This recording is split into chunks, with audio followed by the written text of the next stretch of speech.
Assalamualaikum warahmatullahi wabarakatuh. Perkenalkan, nama saya Salsabila Nugra Purnama,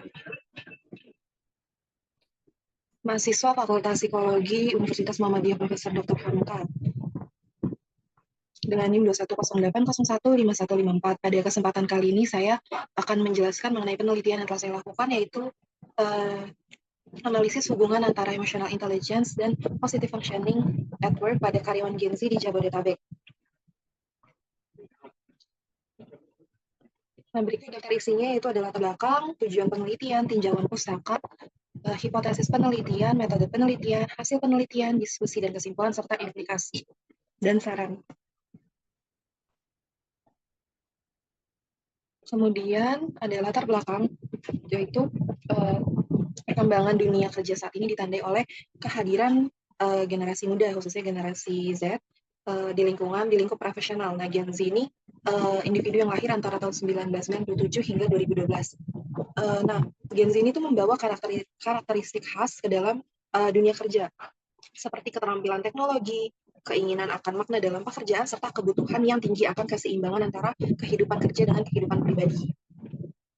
Lalu ada laporan State of the Global Workplace 2024 oleh Gallup, sebanyak 20% pekerja di Indonesia sering merasa marah saat bekerja. Nah, di daerah perkotaan yang padat, khususnya seperti Jabodetabek ini, tekanan kerja yang tinggi, tuntutan untuk melakukan multitasking, dan dinamika organisasi yang cepat menjadi tantangan bagi Gen Z. Nah, untuk menjaga kinerja kerja yang sehat secara fisik maupun mental. Nah, generasi Z ini cenderung lebih rentan terhadap masalah burnout, stres kerja, jika tidak didukung oleh strategi pengelolaan emosi dan dukungan psikososial yang memadai, menurut Ratmawati 2021. Nah, dalam konteks tantangan ini tuh kebutuhan akan keterampilan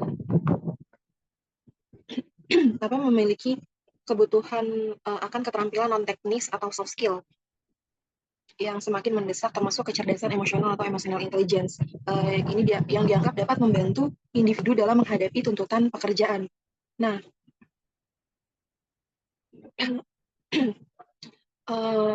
lalu berbagai penelitian ini mendukung bahwa emotional intelligence atau kecerdasan emosional ini memiliki peran signifikan dalam membentuk perilaku kerja yang positif, seperti keterlibatan kerja, kepuasan kerja, dan ketahanan terhadap stres. Menurut Kernis 2010, Fatima dan Pratewi 2018. Menurut Lopez 2011 ini menemukan bahwa kemampuan dalam pengelolaan emosi berkontribusi pada kualitas hubungan interpersonal dan kinerja kerja yang lebih baik.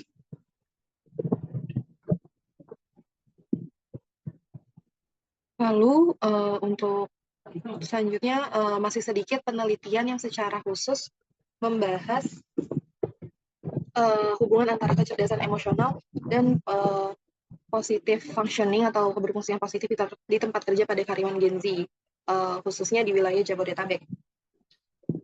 Lalu belum banyak yang menggunakan pendekatan psikologi positif untuk melihat bagaimana emotional intelligence mendukung kebermaknaan dan keterlibatan kerja pada karyawan muda Gen Z khususnya ya. Lalu memahami faktor-faktor psikologis yang mendukung fungsi kerja positif pada Gen Z ini tuh sangat penting, karena mengingat generasi ini akan menjadi mayoritas angkatan kerja dalam 5 hingga 10 tahun ke depan, menurut Kementerian Ketenagakerjaan RI.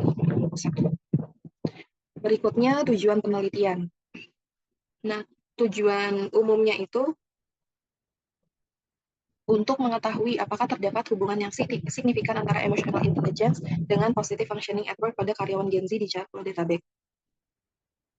Lalu untuk tujuan khususnya untuk mengidentifikasi tingkatan emosional intelligence pada karyawan Gen Z di Jabodetabek, lalu mengidentifikasi tingkat positive functioning pada karyawan Gen Z, lalu memberikan pemahaman mengenai kontribusi emotional intelligence terhadap fungsi kerja positif atau positive functioning dalam konteks organisasi modern ini yang diisi oleh generasi muda atau Gen Z.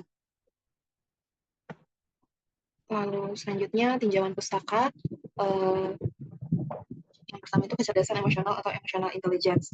Nah, kecerdasan emosional ini mengacu pada kemampuan individu dalam mengenali, memahami, memanfaatkan, serta mengelola emosi dirinya sendiri dan orang lain secara konstruktif, menurut Meyer, Salovey, dan Caruso 2008. Lalu Goleman mengidentifikasi bahwa emotional intelligence ini terdiri dari 5 elemen penting, yaitu self-awareness atau kesadaran akan emosi diri sendiri, lalu self-regulation, kemampuan mengendalikan emosi negatif, lalu motivation, dorongan untuk berprestasi dan mencapai tujuan, lalu empati, kemampuan memahami emosi orang lain, dan social skill, yaitu kemampuan membangun dan memelihara hubungan sosial.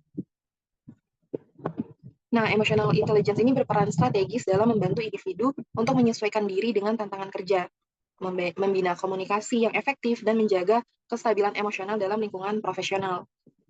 Lalu menurut hasil penelitian Miao, Humphrey, dan Kian 2017, memperkuat hal tersebut yang menunjukkan bahwa emotional intelligence ini memiliki hubungan yang signifikan dengan tingkat kepuasan kerja dan kesejahteraan karyawan. Lalu terkait positive functioning ini atau keberfungsian positif menggambarkan kondisi ideal di mana seseorang dapat menjalankan tugas dan tanggung jawabnya di tempat kerja secara optimal baik dari sisi psikologis maupun sosial menurut Fenzil dan kawan-kawan 2020. Nah, positive functioning menurut Fenzil ini meliputi keterlibatan, yaitu komitmen dan semangat dalam bekerja, lalu makna menemukan tujuan dalam pekerjaan, lalu kesejahteraan emosional, yaitu kepuasan dan kebahagiaan di tempat kerja. Nah, lebih lanjut, Donaldson 2021 mengembangkan kerangka positive functioning at work yang terdiri dari 9 aspek utama, yaitu positive emotion, yaitu pengalaman emosi positif di tempat kerja, lalu ada engagement, yaitu keterlibatan dalam semangat dalam bekerja, lalu ada relationship, yaitu hubungan sosial yang sehat dan suportif, lalu ada meaning, yaitu persepsi makna dan tujuan dari pekerjaan, lalu ada accomplishment, yaitu pencapaian dalam pekerjaan, lalu ada physical health, yaitu kesehatan fisik yang menunjang kinerja, lalu ada mindset, yaitu pola pikir positif dan ground oriented, lalu ada environment, yaitu lingkungan kerja yang kondusif, dan juga economic security, yaitu persepsi terhadap stabilitas finansial dalam pekerjaan. Nah, model teori ini itu merupakan pengembangan teori dari Permanya Seligman dengan menambahkan Donaldson ini menambahkan penambahan dimensi fisik dan sosial yang lebih komprehensif. Nah, Donaldson ini menegaskan bahwa fungsi kerja yang positif tidak hanya ditandai dengan pengalaman emosional yang menyenangkan, melainkan juga dengan adanya pertumbuhan pribadi, stabilitas psikologis, serta lingkungan kerja yang mendukung produktivitas dan kesejahteraan. Lalu, nah, kecerdasan emosional ini memainkan peran sentral dalam mendukung positive functioning atau fungsi positif di tempat kerja.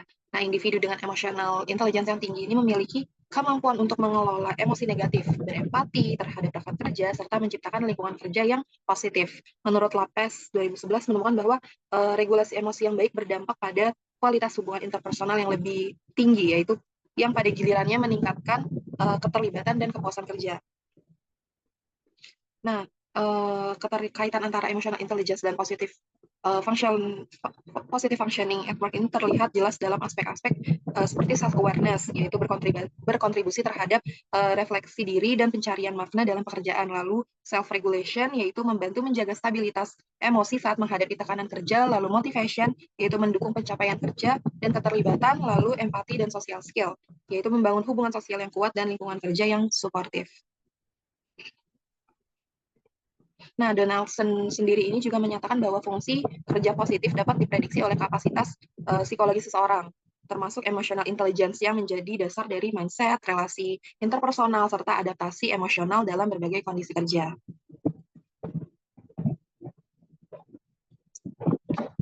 Selanjutnya, hipotesis penelitian. Hipotesis utamanya hal satunya terdapat hubungan yang signifikan antara emotional intelligence dan positive functioning at work pada karyawan Gen Z di Jabodetabek. Lalu hipotesis nihil atau nolnya, nol, tidak terdapat hubungan yang signifikan antara emotional intelligence dan positive functioning at work pada karyawan Gen Z di Jabodetabek. Next. Lalu metode penelitian, di mana pendekatan dan metodenya pendekatan kuantitatif dengan metode survei. Untuk populasi dan sampel penelitiannya yaitu karyawan Gen Z usia 18-28 tahun yang tinggal di Jabodetabek. Lalu pada penelitian ini didapatkan sebanyak 60 responden, yaitu 32 yang terdiri dari 32 perempuan dan 28 laki-laki dengan MN-nya 24,06 dan standard deviation-nya 2,49 atau 2,5. Lalu instrumen penelitian ada yang pertama itu emotional scale, alat ukur untuk kecerdasan emosi. Ini menggunakan alat ukur yang sudah diadaptasi dalam bahasa Indonesia yang terdiri dari 10 item alat ukur dengan nilai Cronbach's alfanya 0,900. Lalu alat ukur keberfungsian positif ini positive functioning network cell dengan 29 item alat ukur yang setelah diuji ke 29 item ini valid, lalu dengan nilai Cronbach alpha yang didapatkan 0,949 yang artinya reliable. Lalu untuk teknik pengambilan sampelnya menggunakan probability sampling. Lalu teknik pengumpulan datanya dengan kuesioner ya menggunakan G-form. Lalu teknik analisis datanya itu analisis korelasional Spearman dengan menggunakan JSP. Lalu berikutnya hasil data deskriptif.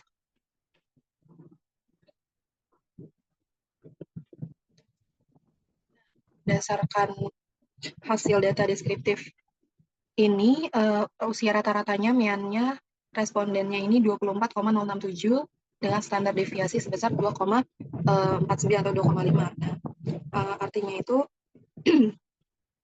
sebagian besar usia responden ini berada dalam rentang sekitar 2,49 atau 2,5 tahun di atas atau di bawah rata-rata. Nah, dengan nilai minimumnya itu 18 tahun dan maksimumnya 28 tahun. Nah, standar deviasi yang rendah ini, yang lebih rendah relatif kecil dibanding nilai rata-ratanya atau meannya, menunjukkan bahwa data usia responden ini cukup homogen atau tidak bervariasi. Nah, hal ini mengindikasikan bahwa mayoritas respondennya berada dalam kelompok usia yang relatif sama. Pada penelitian ini, kelompok usia muda. Lalu berikutnya ada hasil uji normalitas. Pada hasil uji normalitas ini, yang sebelah kiri ini hasil uji emotional intelligence, yang sebelah kanan positive functioning at work. Nah, keduanya ini menggunakan ketiga uji normalitas, yaitu Kolmogorov-Smirnov, Anderson-Darling, dan Shapiro-Wilk. Nah, data dinyatakan terdistribusi normal itu jika nilai p-value-nya ini atau nilai signifikansinya lebih dari 0,05 atau alpha 5%. Nah, sedangkan di sini untuk emotional intelligence dari Kolmogorov-Smirnov dan Anderson-Darling, Shapiro-Wilk ini kurang dari 0,05. Untuk positive functioning-nya juga dari ketiga hasil uji ini juga kurang dari 0,05. Nah, berarti disimpulkan bahwa data ini tidak terdistribusi secara normal karena nilai p-value-nya kurang dari alpha 0,05. Nah, karena datanya ini tidak terdistribusi secara normal, maka uji yang dapat dilakukan adalah uji non-parametrik, yaitu menggunakan uji korelasional Spearman. Nah, berikut hasil korelasional Spearman-nya. Nah, berdasarkan hasil uji korelasi Spearman, didapatkan nilai p-value-nya 0,034 dengan nilai Spearman rho-nya 0,275. Hal ini menunjukkan jika terdapat hubungan positif yang signifikan antara kecerdasan emosional dengan keberfungsian positif di tempat kerja pada karyawan Gen Z di Jabodetabek. Ini menunjukkan bahwa semakin tinggi kecerdasan emosional karyawan, maka semakin tinggi pula keberfungsian positif mereka di tempat kerja. Lalu berikutnya, diskusi hasil penelitian menunjukkan adanya hubungan positif yang signifikan antara emotional intelligence dan positive functioning at work. Nah, temuan ini sejalan dengan penelitian Miao, Humphrey, dan Kion yang menunjukkan bahwa emotional intelligence ini berkontribusi pada kesejahteraan psikologis dan performa kerja. Demikian pula Lopez dan kawan-kawan pada tahun 2011 menyatakan bahwa kemampuan mengelola emosi dan menjaga hubungan sosial yang sehat berdampak pada keterlibatan dan kepuasan kerja. Selain itu, untuk hasil ini juga mendukung teori Goldman 2011 yang menekankan bahwa elemen emotional intelligence seperti empati, regulasi emosi, dan keterampilan sosial berperan penting dalam menciptakan lingkungan kerja yang positif dan suportif. Kesimpulannya, penelitian ini menemukan adanya hubungan positif yang signifikan antara kecerdasan emosional dan keberfungsian positif di tempat kerja pada karyawan generasi Z di Jabodetabek. Semakin tinggi tingkat kecerdasan emosional yang dimiliki individu, semakin tinggi juga tingkat keberfungsian positif mereka dalam lingkungan kerja. Nah, hal ini menunjukkan bahwa kemampuan mengenali, memahami, dan mengelola emosi sendiri, serta orang lain berkontribusi pada peningkatan keterlibatan, makna, dan kesejahteraan psikologis dalam konteks pekerjaan. Lalu implikasinya, peneliti untuk implikasinya pentingnya pengembangan emotional intelligence dalam program pelatihan dan pengembangan sumber daya manusia. Jadi organisasi atau perusahaan perlu merancang intervensi yang fokus pada peningkatan aspek kecerdasan emosional pada karyawan seperti kesadaran diri, regulasi emosi, empati, motivasi, dan keterampilan sosial untuk meningkatkan keterlibatan, makna, dan kesejahteraan karyawan.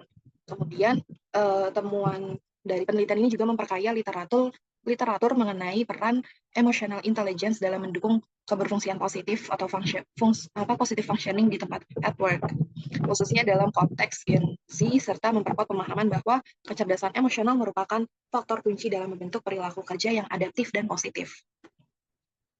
Lalu berikutnya, yang terakhir saran, yang pertama, peneliti menyarankan untuk organisasi atau perusahaan secara aktif mengintegrasikan latihan emotional intelligence dalam program pengembangan karyawan. Hal ini dapat dilakukan melalui workshop, sesi coaching, atau program mentoring yang fokus pada peningkatan kesadaran diri, regulasi emosi, empati, dan keterampilan sosial. Lalu yang kedua, penelitian selanjutnya dapat memperluas cakupan dengan melibatkan variabel selain variabel lain gitu, seperti dukungan sosial atau social support atau psychological capital, atau juga melibatkan responden lain atau membandingkan dengan responden lain, misalnya pada karyawan generasi milenial atau generasi X. Nah, itu saja yang dapat saya jelaskan mengenai penelitian terkait analisis hubungan antara emotional intelligence dan positive functioning at work pada karyawan Gen Z di Jabodetabek. Kurang lebihnya mohon maaf. Wassalamualaikum warahmatullahi wabarakatuh. Terima kasih.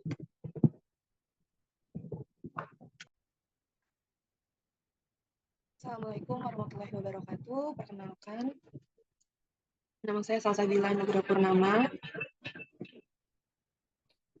mahasiswa Fakultas Psikologi Universitas Muhammadiyah Profesor Dr. Hamka, dengan NIM 2108015154. Pada kesempatan kali ini saya akan menjelaskan mengenai penelitian yang telah saya lakukan, yaitu analisis hubungan antara emotional intelligence dan positive functioning at work pada karyawan Gen Z di Jabodetabek.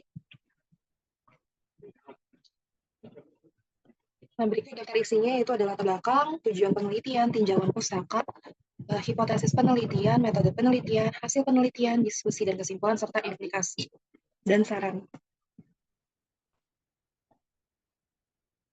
Kemudian ada latar belakang, yaitu perkembangan dunia kerja saat ini ditandai oleh kehadiran generasi muda, khususnya generasi Z, di lingkup profesional. Nah, Gen Z ini individu yang lahir antara tahun 1997 hingga 2012. Nah, Gen Z ini tuh membawa karakteristik khas ke dalam dunia kerja, seperti keterampilan teknologi, keinginan akan makna dalam pekerjaan, serta kebutuhan yang tinggi akan keseimbangan antara kehidupan kerja dengan kehidupan pribadi. Lalu ada laporan State of the Global Workplace 2024 oleh Gallup, sebanyak 20% pekerja di Indonesia sering merasa marah saat bekerja. Nah, di daerah perkotaan yang padat, khususnya seperti Jabodetabek ini, tekanan kerja yang tinggi, tuntutan untuk melakukan multitasking, dan dinamika organisasi yang cepat menjadi tantangan bagi Gen Z. Nah, untuk menjaga kinerja kerja yang sehat secara fisik maupun mental. Nah, generasi Z ini cenderung lebih rentan terhadap masalah burnout, stres kerja, jika tidak didukung oleh strategi pengelolaan emosi dan dukungan psikososial yang memadai, menurut Ratmawati 2021. Nah, dalam konteks tantangan ini tuh kebutuhan akan keterampilan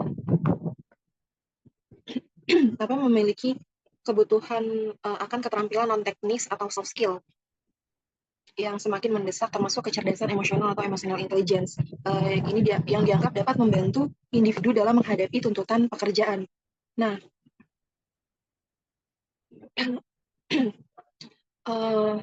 lalu berbagai penelitian ini mendukung bahwa emotional intelligence atau kecerdasan emosional ini memiliki peran signifikan dalam membentuk perilaku kerja yang positif, seperti keterlibatan kerja, kepuasan kerja, dan ketahanan terhadap stres. Menurut Kernis 2010, Fatima dan Pratewi 2018.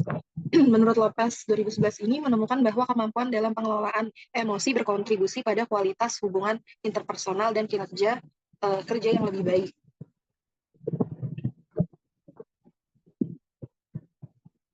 Lalu untuk selanjutnya masih sedikit penelitian yang secara khusus membahas hubungan antara kecerdasan emosional dan positive functioning atau keberfungsian positif di tempat kerja pada karyawan Gen Z, khususnya di wilayah Jabodetabek. Lalu belum banyak yang menggunakan pendekatan psikologi positif untuk melihat bagaimana emotional intelligence mendukung kebermaknaan dan keterlibatan kerja pada karyawan muda Gen Z khususnya ya. Lalu memahami faktor-faktor psikologis yang mendukung fungsi kerja positif pada Gen Z ini tuh sangat penting, karena mengingat generasi ini akan menjadi mayoritas angkatan kerja dalam 5 hingga 10 tahun ke depan, menurut Kementerian Ketenagakerjaan RI Pusat. Berikutnya, tujuan penelitian. Nah, tujuan umumnya itu untuk mengetahui apakah terdapat